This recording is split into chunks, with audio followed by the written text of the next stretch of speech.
Well, thank you for joining us, James. Thanks, Dan. Today I'd like to talk about, we're seeing a lot more supply chain engagement in the services industry.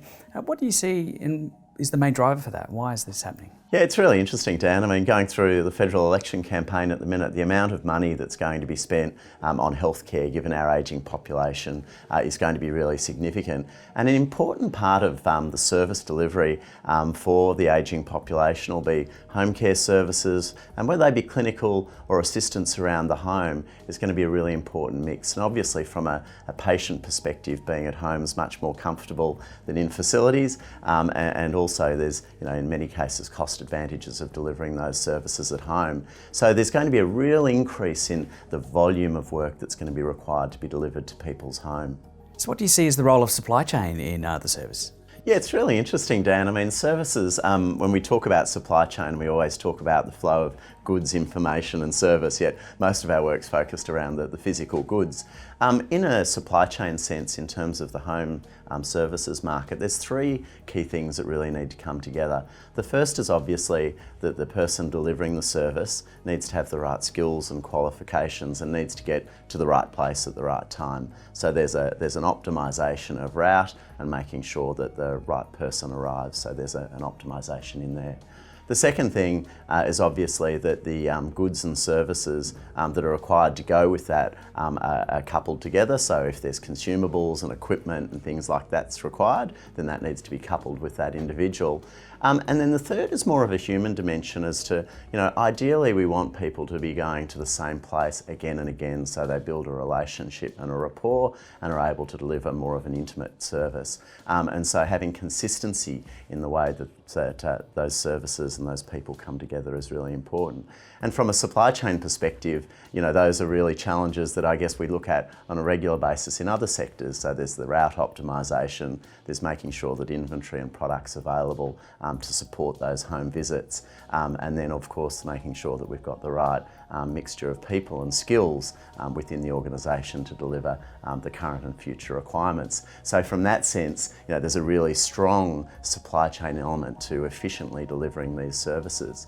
I think the other thing is just the amount of growth that is going to go on in this sector, and there's going to need to be a focus for efficiency. And so making sure that we can deliver those services effectively, making sure that we're optimising use of our scarce resources and our assets through those supply chains is going to be really important. And those principles we can pick up from other industries and other sectors where we've gone with some of these processes in the past. So James, you mentioned about supply chain in the other sectors. How do you see or compare those supply chain maturity in those sectors to the service sector? Yeah, Dan, it's interesting again because the sector's evolving very quickly in terms of home care and home service delivery. It's really grown organically. A lot of the organisations are charitable organisations and have really just been trying to scale with the growth and the demand. What they haven't got in place are some of the tools and the processes that we might see from other sectors. So just to give you some examples, so planning and forecasting, which is quite mature in an FMCG product type business, typically isn't very mature within a home delivery or service business. And what I mean in that space is what services are we likely to deliver, where, what number of people, with what skills do we need, where and when, and making sure that they've got visibility into that demand profile into the future isn't as mature as we might see elsewhere. So there's an opportunity to really add value to those planning processes.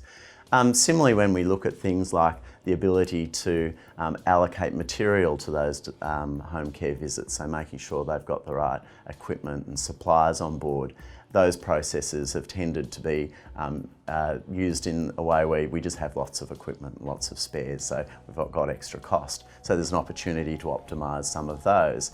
And probably the other piece is really around the actual routing itself. Those processes are very mature in transport networks and the like, but again, just haven't evolved in the same way within the services sectors. So really what we see is opportunities to pull best practices from other areas. Some of the technologies are available and really help drive the efficiency and effectiveness of some of our clients in this space. And as I mentioned earlier, it's really in the context of needing to scale for what's going to be very significant growth into the future, and the utilisation of the very scarce assets, which are largely the people who are going to be delivering these services.